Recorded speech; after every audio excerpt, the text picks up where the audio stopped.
What if I told you the worst mistake of your life might be the beginning of your comeback?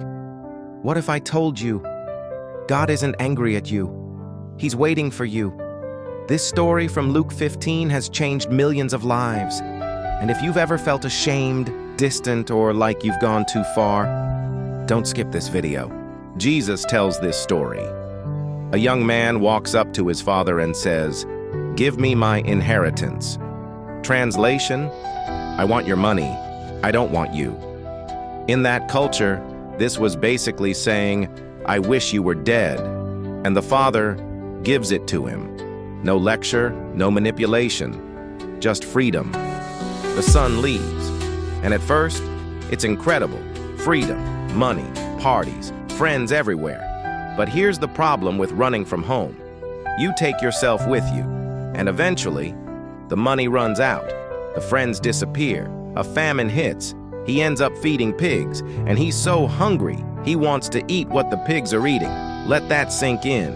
He traded his father's house for a pig pen. Then comes the most powerful line in the whole story. When he came to his senses, have you ever had that moment? When the noise fades, and you realize, I did this. I left. I chose this. He starts rehearsing a speech. I'm not worthy to be called your son. Make me a servant. He doesn't expect restoration, just survival. And this is where most people think they know what happens next. They expect punishment, anger, disappointment. But Jesus flips everything. It says, while he was still a long way off, his father saw him, which means the father had been looking, waiting, every day. And then the father runs.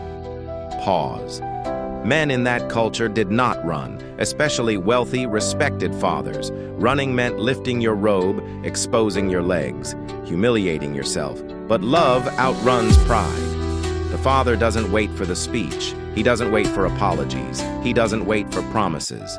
He embraces him, kisses him, calls for a robe, a ring, sandals.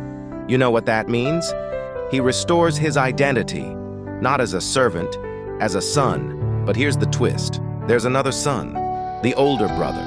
He stayed, he obeyed, he followed the rules, and he is furious. He says, I've slaved for you.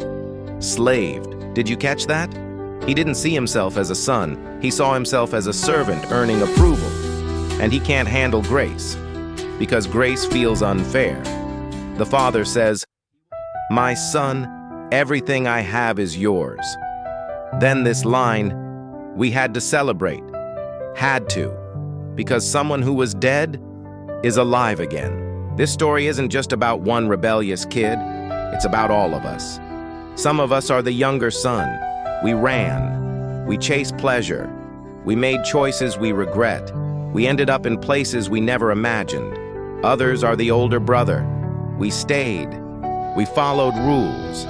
But inside, we're resentful, judging, tired, trying to earn love we already have. Both sons were lost, one in rebellion, one in religion, and the father goes out to both. Did you notice that? He runs to the younger son. He leaves the party to plead with the older son, because his heart is the same. Restoration. The story ends without telling us what the older brother chose. Why?